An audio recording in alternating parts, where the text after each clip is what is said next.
یہ اس زمانے کی بات ہے جب بغداد پر عباسی خلیفہ ہارون رشید کی حکومت تھی۔ اس دور میں لوگ بہت خوشحال اور آرام دہ زندگی گزارتے تھے۔ بغداد کے بازاروں میں ایک غریب مزدور رہتا تھا جو روزانہ محنت مزدوری کر کے اپنی روزی روٹی کماتا تھا۔ ایک دن صبح سویرے جیسے ہی وہ بازار میں کام کی تلاش میں آیا، اس نے دیکھا کہ ایک نقاب پوش عورت اسے اشارے سے اپنے پاس بلا رہی ہے۔ مزدور نے اپنا ٹوکرا اٹھایا اور خاموشی سے اس کے پیچھے چل دیا۔ عورت نے بازار سے بہت سی چیزیں خریدیں اور مزدور کے ٹوکرے میں رکھ دی گئی۔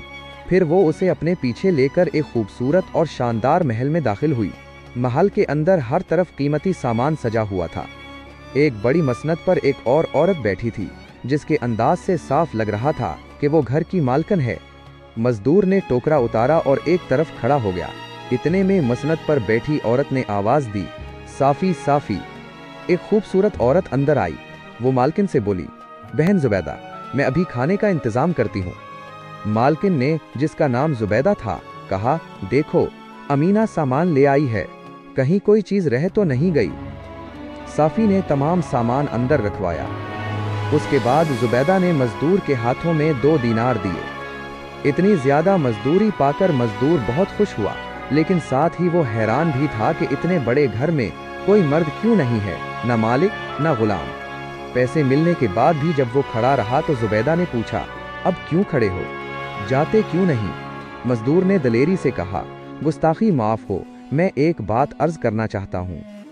زبیدہ نے حیرت سے اسے دیکھا اور پوچھا، کہو کیا کہنا چاہتے ہو؟ مزدور نے کہا، اتنا بڑا مکان، اتنا ساز و سامان، لیکن یہاں کوئی مرد نظر نہیں آ رہا۔ یہاں تک کہ بازار سے سامان لانے والی خاتون بھی آپ کی بہن ہے، آخر اس کی کیا وجہ ہے؟ اس سوال پر وہاں موجود تمام عورتیں ہنس پڑیں۔ زبیدہ بولی، یہ ایک راز ہے اور ہم اپنا راز ہر کسی پر ظاہر نہیں کرتے۔ مزدور نے ہاتھ جوڑ کر کہا، محترم خاتون، میں نہ تو جاہل ہوں اور نہ ہی کم ظرف کہ اگر کوئی راز معلوم ہو جائے تو اسے ظاہر کروں۔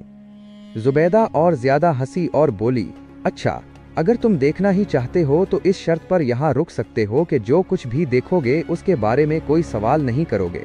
مزدور نے یہ شرط مان لی اور پورے دن وہیں رہا، مگر اس نے کوئی خاص بات نہیں دیکھی۔ وہ اور بھی زیادہ حیران ہو گیا۔ مغرب کے بعد دسترخوان لگایا گیا، سب نے مل کر کھانا کھایا۔ پھر شراب کا دور شروع ہوا۔ جب سب پر نشہ چھا گیا تو زبیدہ، صافی اور امینہ نے باری باری گانا اور دف بجانا شروع کر دیا۔ کافی رات گزر گئی۔ زبیدہ نے کہا، اس شخص کو اب رخصت کر دینا چاہیے۔ امینہ اور صافی ابھی کچھ کہنے ہی والی تھیں کہ دروازے پر دستک ہوئی۔ امینہ نے اٹھ کر دروازہ کھولا اور پھر زبیدہ کے پاس آ کر بتایا، باہر 3 قلندر کھڑے ہیں اور رات گزارنے کی جگہ چاہتے ہیں۔ زبیدہ نے کہا، اگر وہ اس شرط پر راضی ہوں کہ وہ ہمارے معاملے میں کوئی مداخلت نہیں کریں گے تو انہیں اندر بلا لو۔ امینہ نے قلندروں کو یہی شرط بتائی۔ وہ راضی ہو گئے۔ وہ اندر آ کر بیٹھ گئے۔ جو کچھ کھانا موجود تھا انہیں پیش کیا گیا۔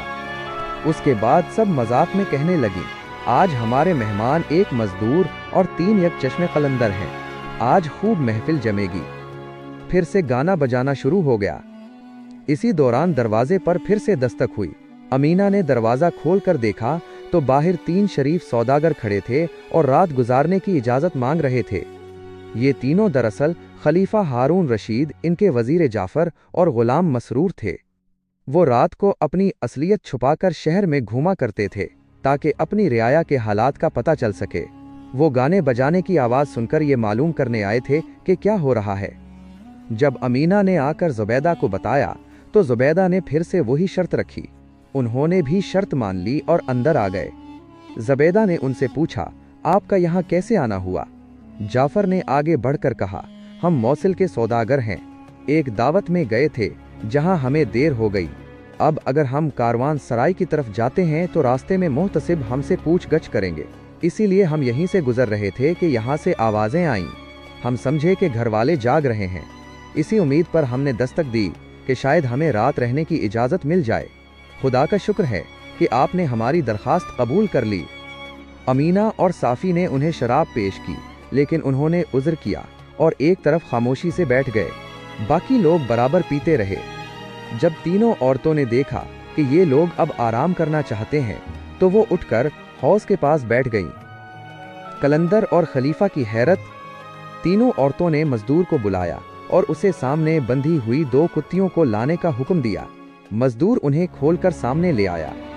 जुबैदा ने उठकर एक चाबुक ली और दोनों कुत्तियों को इतना मारा कि उनसे खून बहने लगा। जब वो खुद थक कर चोर हो गईं, तो उसके बाद उसने उनको प्यार किया और वहीं छोड़ दिया जहां से मजदूर उन्हें लाया था। खलीफा हारून रशीद ये देखकर बहुत हैरान हुए। उनका दिल चाहा कि वो जुबैदा से उसकी वजह पूछें, लेकिन जाफर ने उन्हें इशारे से रोक दिया। उसके बाद फिर से तीनों औरतें गाने बजाने लगीं। अमीना ने एक गजल शुरू की और बहुत दर्द भरी आवाज में गाने लगी। गजल सुनकर जुबैदा वजद में आ गई और उसने अपने तमाम कपड़े फाड़ डाले। जब उसकी पीठ नंगी हुई तो खलीफा ने देखा कि उस पर ताजियानों के निशान हैं। उसके बाद अमीना ने एक गजल गाई और यही हाल साफी का भी हुआ। उसकी कमर पर भी ताजियानों के निशान थे। खलीफा की हैरत और भी बढ़ गई। वो सोचने लगे कि आखिर ये माजरा क्या है। जाफर ने उनसे कहा, सुबह तक सब्र फरमाइए, वादा तोड़ना मुनासिब नहीं है। कल उन्हें दरबार में बुलाकर सब हाल पूछ लीजिएगा। इतने में वो तीनों कलंदर बोले, इस अजीब मंजर को देखने से तो बेहतर था कि हम रात किसी जंगल में गुजार लेते। बादशाह ने उनसे पूछा, क्या तुम घर के लोग नहीं हो? कलंदर बोले, नहीं। खलीफा ने सोचा कि शायद वो मजदूर घर का मालिक हो जो उन कुत्तियों को लाया था। चुनाचे उन्होंने उसे बुलाकर पूछा। वो कहने लगा, मैं भी आप ही की तरह एक अजनबी हूँ। हारून रशीद की हैरत अब इतनी बढ़ चुकी थी कि उनमें जब्त की ताकत ना रही। उन्होंने मजदूर से कहा, तुम जाकर हाल दरियाफ्त करो। मजदूर जुबैदा की तरफ मुड़ा और कहने लगा, ये सब लोग बहुत हैरान हैं कि आपने इन कुत्तियों को क्यों मारा और फिर प्यार क्यों किया, और आपकी बहन की पीठ पर ये ताजियानों के निशानात कैसे हैं, और आप अशार सुनकर इतनी बेकरार क्यों हुई? जुबैदा ने सबको मुखातिब करके पूछा, ये मजदूर जो कुछ कह रहा है, क्या ये सच है कि आप हमारा हाल दरियाफ्त करना चाहते हैं? सब ने एक जुबान होकर कहा, बेशक हम इस राज को जानने के लिए बेताब हैं। लेकिन जाफर खामोश रहा। जुबैदा ने उनकी तरफ गुस्से से देखा और बोली, तुम लोगों ने अपना वादा तोड़ दिया और शरीफ आदमी अहद शिकनी को पसंद नहीं करते। अब इसकी सजा भुगतो। ये कहकर उसने जोर से जमीन पर पांव मारा। फौरन बराबर के कमरे से 7 हबशी नंगी तलवारें लिए हुए निकले और सबकी मिश्कें बांध दी। फिर जुबैदा इन लोगों की तरफ मुड़ी और कहने लगी, तुम लोगों को सजा देने से पहले मैं चाहती हूं कि तुम्हारे हालात मालूम कर लूं। उसने कलंदरों से पूछा, क्या आप आपस में भाई हो, और क्या वजह है कि तुम तीनों यक चश्म यानी काने हो? कलंदरों ने अर्ज किया, हम भाई नहीं हैं, बल्कि आज सुबह से पहले हम एक दूसरे से मिले भी नहीं थे। इत्तेफाकन एक जगह इकट्ठे हो गए। हम तीनों शहजादे हैं और हमारी मुसीबत की कहानी बहुत अजीब है। उसके बाद जुबैदा ने जाफर, खलीफा और मसरूर से पूछा। जाफर ने आगे बढ़कर कहा, हम सौदागर हैं और अपना हाल हम शुरू में ही आपको बता चुके हैं। जुबैदा ने गुलामों को हुक्म दिया, उनकी मिश्कें खोल दो, लेकिन उनकी हिफाजत करते रहो ताकि ये कोई गुस्ताखी न कर सकें। सबसे पहले मजदूर ने अपनी कहानी बयान की। मजदूर की कहानी। मजदूर ने कहा, ए मोहतरम खातून, मैं इसी बगदाद का रहने वाला हूँ और मजदूरी करके अपना पेट पालता हूँ। आज सुबह आपकी बहन ने बाजार से कुछ सामान खरीदा और मेरे सर पर रखवा कर यहाँ ले आई। बाकी हाल तो आपके सामने गुजर ही चुका है। ये सुनकर जुबैदा ने हुक्म दिया, अच्छा तो फौरन यहाँ से निकल जाओ। मजदूर ने हाथ जोड़कर कहा, हुक्म की तामील में कोई उज़र नहीं, लेकिन मेरी इतनी रियायत कीजिए कि मैं उन लोगों का हाल सुन लूं। पहले कलंदर की आप बीती। कलंदरों में से एक कलंदर आगे बढ़ा और अपनी कहानी सुनाने लगा। मैं एक बादशाह का बेटा हूँ। मेरे चचा भी एक इलाके के हाकिम थे। मुझे चचा के घर जाने का बहुत कम मौका मिला था, लेकिन एक बार मैं अपने वालिद से इजाज़त लेकर चचा के यहाँ गया। वहाँ मेरे चचा के बेटे ने मेरी बहुत आओ भुगत की। वो मेरा ही हम उम्र था। चंद दिनों में हम बेतकल्लुफ़ दोस्त बन गए। एक दिन मेरे भाई ने मुझसे कहा, मुझे तुमसे एक ज़रूरी बात करनी है। अगर तुम कसम खाओ कि किसी से जाहिर नहीं करोगे तो मैं तुम्हें बताऊंगा। चूंकि मैं इससे बहुत करीब हो चुका था, इसलिए मैंने बिला झिझक कसम खा ली। वो कहने लगा, अच्छा तुम यहीं ठहरो, मैं अभी आता हूँ। थोड़ी देर में वो एक खूबसूरत नौजवान लड़की को साथ लेकर आया और मुझसे कहने लगा, उसे फलां बाग में ले चलो, मैं अभी आता हूँ। मैं उस लड़की को लेकर उस बाग में पहुँच गया। कुछ देर बाद वो एक टोकरी में खाना और सराही में पानी लेकर आ गया। फिर उसने एक जगह से जमीन खोदनी शुरू की। कुछ खोदने के बाद एक दरवाज़ा नमूदार हुआ। मेरा चचीरा भाई और वो लड़की अपने सामान के साथ अंदर चले गए और फौरन दरवाज़ा बंद कर लिया और मुझसे कहा, मिट्टी डालकर ऊपर से बराबर कर दो। मैंने आवाज़ें भी दें, लेकिन उन्होंने कोई जवाब नहीं दिया। मैं अपनी किस्म से मजबूर था, इसलिए मिट्टी बराबर करके घर वापस आ गया, लेकिन मेरी तबीयत बहुत परेशान थी। चचा शिकार पर गए हुए थे। मैंने उनके वापस आने का इंतज़ार नहीं किया और शिकार गाह में ही उन्हें इत्तला देकर अपने वतन वापस आ गया। जब मैं शहर के करीब पहुंचा तो मुझे मालूम हुआ कि मेरे वालिद का इंतकाल हो चुका है और नमक हराम वजीर ने मुल्क पर कब्जा कर लिया है।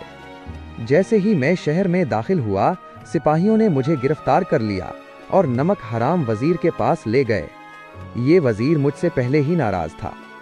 बचपन में एक बार मेरे हाथ से उसकी आंख में गलील लग गई थी, जिससे उसकी एक आंख ज़ाया हो गई थी।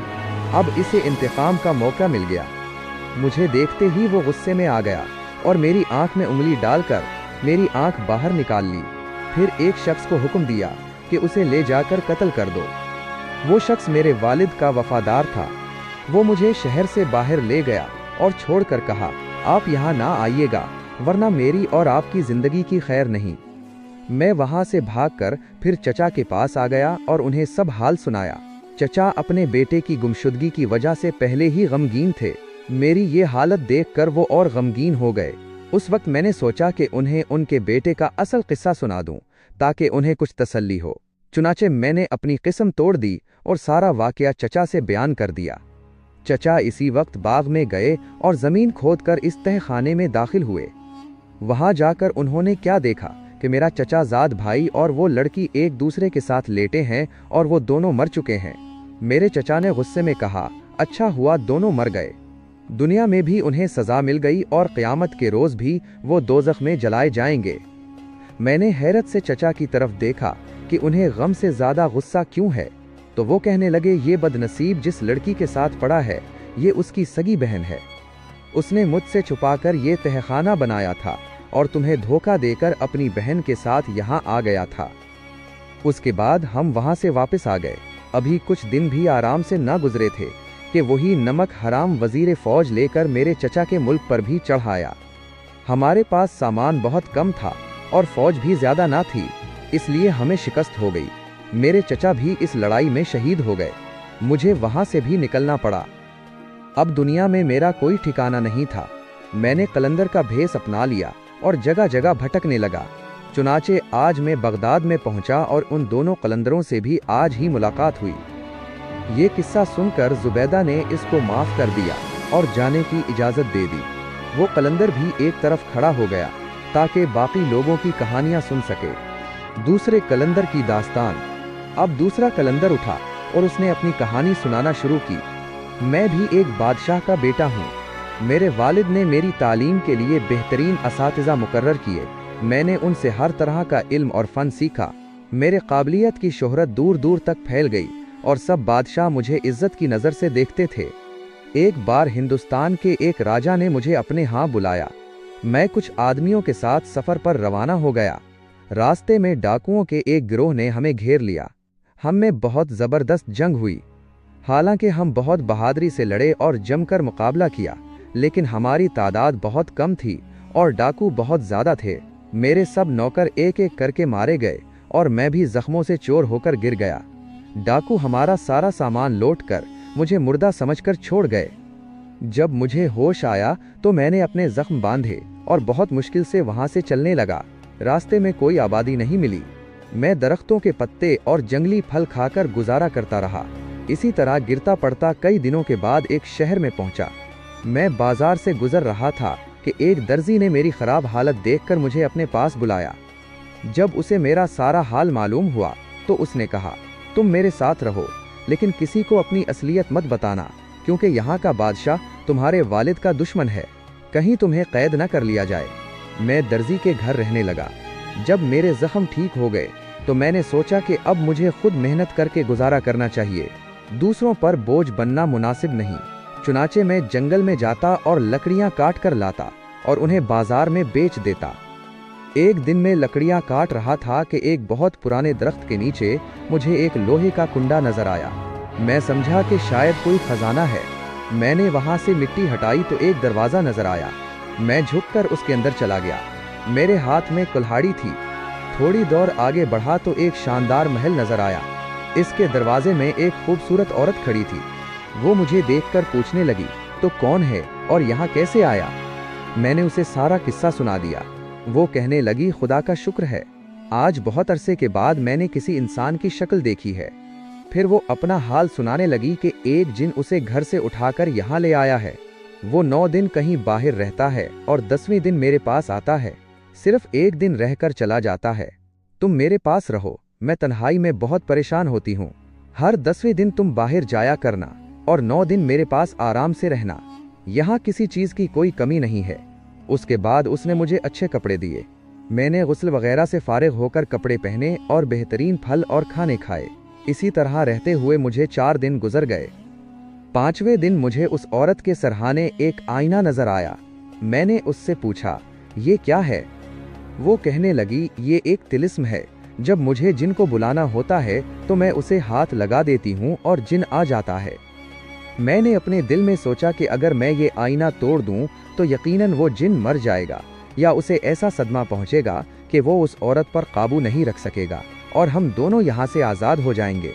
मैंने मौका देखकर इस तिलिस्म को तोड़ दिया। औरत बोली, ये बहुत बुरा हुआ, अब फौरन यहाँ से निकल जाओ। जिन आता ही होगा, वो हम दोनों को जिंदा नहीं छोड़ेगा। मैं वहाँ से भागा, लेकिन जल्दी में अपनी कुल्हाड़ी वहीं भूल गया। इतने में जिन आ गया और इस औरत से पूछने लगा, क्या मामला है? वो बोली, कुछ नहीं, नशे की हालत में ये तिलिस्म मेरे हाथ से टूट गया है। जिन ने कुल्हाड़ी देखकर गुस्से में पूछा, ये कहाँ से आई है? औरत कहने लगी, मुझे मालूम नहीं। जिन ने कहा, तो झूठ बोलती है, यकीनन यहाँ कोई आदमजाद आया है, और उसे मारने लगा। मैं दरवाजे के पास छुपा हुआ सब कुछ देख रहा था। अब मुझसे सब्र न हो सका। मैंने अपने कपड़े उतारे और एक तरफ रख दिए और भागकर फिर उसी दर्जी के घर में छुप गया। मुझे आए हुए ज्यादा देर नहीं हुई थी कि दर्जी अंदर आया और कहने लगा, तुम्हें एक बूढ़ा बुलाता है और तुम्हारी कुल्हाड़ी जो तुम जंगल में भूल आए थे लाया है। ये सुनकर मैं डर गया, लेकिन इतनी देर में वो बूढ़ा खुद ही अंदर आ गया। उसने मेरा हाथ पकड़ा और मुझे आसमान की तरफ उड़ा ले गया। फिर उसी महल में ले आया जहां मैं और वो औरत 4 दिन रहे थे। उसके बाद उसने औरत से कहा, ये है तुम्हारा वो आशिक? वो बोली, मैं उसे जानती भी नहीं कि ये कौन है। जिन ने कहा, अगर तू सच्ची है तो मेरे सामने अपने हाथों से उसे कत्ल कर। औरत बोली, एक तो मुझ में उठने की ताकत नहीं, और अगर मैं उठूं भी तो एक बेगुनाह को क्यों कत्ल करूं? फिर जिन मुझसे कहने लगा, अच्छा तुम उसको कत्ल करो ताकि मुझे यकीन आ जाए कि तुम्हारा इससे कोई ताल्लुक नहीं है। मैंने कहा, आप खुद ही गौर करें कि एक बेगुनाह औरत को कत्ल करके मैं अपनी आक़िबत क्यों खराब करूं? जिन गुस्से की हालत में था। उसने तलवार उठाई और पहले उस औरत के हाथ काटे और फिर उसकी गर्दन उड़ा दी। फिर वो मुझसे कहने लगा, चूंकि तुम्हारा जुर्म यकीनी नहीं है, इसलिए मैं तुम्हें कत्ल तो नहीं करता, लेकिन तुम्हें बंदर बनाए देता हूं ताकि आइंदा एहतियात करो। मैं बहुत चीखा, रोया, लेकिन उसने एक न सुनी और मुझे बंदर बनाकर वहां से निकाल दिया। मैं 1 महीने तक इधर उधर घूमता रहा। आखिर एक दिन दरिया के किनारे पहुंच गया, जहां से एक जहाज सफर पर जाने वाला था। मैं भागकर जहाज पर सवार हो गया। जहाज के लोग मुझे मारने दौड़े। मैं परेशानी में इधर उधर छिपने लगा। ये शोर गुल सुनकर कप्तान आ गया। मैं इसके कदमों में लिपट गया। इसे मुझ पर रहम आ गया और उसने मुझे अपने पास रख लिया। जहाज कुछ दिन सफर करता रहा। इस दौरान मैंने किसी को परेशान नहीं किया, बल्कि मैं कप्तान की खिदमत करता रहा। आखिर जहाज एक बंदरगाह पर पहुंचा और वहीं रुक गया। अभी लोग जहाज से उतरे नहीं थे कि कुछ लोग वहां के बादशाह की तरफ से जहाज पर आए। वो कहने लगे, हमारे मुल्क का वजीर मर गया है और बादशाह ने हुक्म दिया है कि वो इस शख्स को अपना वजीर मुकर्रर करेंगे जो पहले वजीर आजम की तरह अच्छा लिखना जानता हो। इसलिए अगर आप में से कोई साहब अच्छी लिखाई जानते हैं तो हमारे साथ चलें और बादशाह से मिलें। ये कहकर उन लोगों ने कुछ कागज और कलम दवात निकाली ताकि अगर कोई शख्स चलने को तैयार हो तो पहले उसका इब्तदाई रस्मुल ख़त देख लिया जाए। मैं ये सब देख रहा था। मैंने उनके हाथ से कागज़ झपट लिया और एक तरफ होकर खड़ा हो गया। वो समझे कि अब ये कागज़ फाड़ देगा, इसलिए वो मुझे मारने दौड़े। लेकिन कप्तान, जो मेरे कामों से वाकिफ़ हो चुका था, कहने लगा, सब्र करो और देखो ये क्या करता है। मैंने कलम दवात ली और इत्मीनान से इस कागज़ पर कुछ शेर लिखे। सब लोग मेरी हरकतों पर हैरान थे। मैंने वो कागज़ बादशाह के कारिंदों को दे दिया। वो मेरी खुशखती देखकर हैरान रह गए और मुझे लेकर बादशाह के पास हाजिर हुए और सारी कहानी सुनाई। बादशाह बहुत खुश हुआ और मुझे अपने पास रख लिया। मैंने बादशाह की तारीफ में कुछ नज़में लिखें और पेश की। मैं दरबार के सब आदाब और ताज़ीम इसी तरह बजा लाता था जैसे दरबारी करते थे। बादशाह और सब लोग मेरी हरकतों से हैरान थे। एक दिन बादशाह मुझे अपने साथ जनाना खाने में ले गए ताकि वो ख़वातीन को भी मेरे कमालात दिखाएं। जब मैं अंदर गया तो शहजादी ने फ़ौरन पर्दा कर लिया और अपने वालिद से कहने लगी, आप किसी नामहरम को घर में क्यों ला रहे हैं? बादशाह ने हैरत से पूछा, यहाँ कौन गैर है? शहजादी कहने लगी, ये बंदर जो आपके साथ आ रहा है वो हैवान नहीं बल्कि इंसान है और किसी ने जादू करके उसे बंदर की शक्ल दी है। बादशाह ने कहा, क्या तुम इसे इसकी असली हालत में ला सकती हो? शहजादी कहने लगी, जी हाँ। बादशाह बोला, फिर कोशिश करो। शहजादी ने उस वक्त एक हिसार बनाया और उसमें बैठकर कुछ पढ़ना शुरू कर दिया। थोड़ी देर में एक गुबार छा गया और उसके बाद वही जिन सामने आ खड़ा हुआ जिसने मुझे बंदर बनाया था। शहजादी ने कहा, ए मलऊन जिन, तूने वो कसम तोड़ दी जो हज़रत सुलेमान अलैहिस्सलाम की खाई थी और फिर शरारत शुरू कर दी है। वो जिन कुछ ना बोला और शेर की शक्ल बनकर शहजादी पर हमला आवर हुआ, लेकिन शहजादी पहले ही तैयार थी। उसने फौरन तलवार से उसकी गर्दन उड़ा दी। उसके बाद वो बिच्छू की शक्ल में सामने आया। शहजादी सांप बनकर लड़ने लगी। जब बिच्छू उकाब बनकर उड़ा तो शहजादी काला उकाब बनकर उसका पीछा करने लगी। दोनों नजरों से ओझल हो गए। थोड़ी देर के बाद जमीन फटी और उसमें से दो बिल्लियां लड़ती हुई निकलें। अचानक एक बिल्ली भेड़िया बनकर दूसरी पर झपटी। वो बिल्ली एक छोटा सा कीड़ा बनकर करीब पड़े हुए अनार में घुस गई। वो अनार ऊपर उठना शुरू हुआ। भेड़िए ने पंजे मारे। अनार जमीन पर गिरकर टूट गया और उसके दाने बिखर गए। भेड़िया मुर्ग बनकर सबको खा गया। सिर्फ एक दाना हौज में गिर गया और मछली बनकर तैरने लगा। मुर्ग भी हौज में कूद पड़ा। फिर मालूम नहीं किया हुआ, सिर्फ इतना ही नजर आया कि हौज का सारा पानी हिल रहा है। कुछ देर में पानी का हिलना बंद हो गया और सामने दो शोले भड़कने लगे।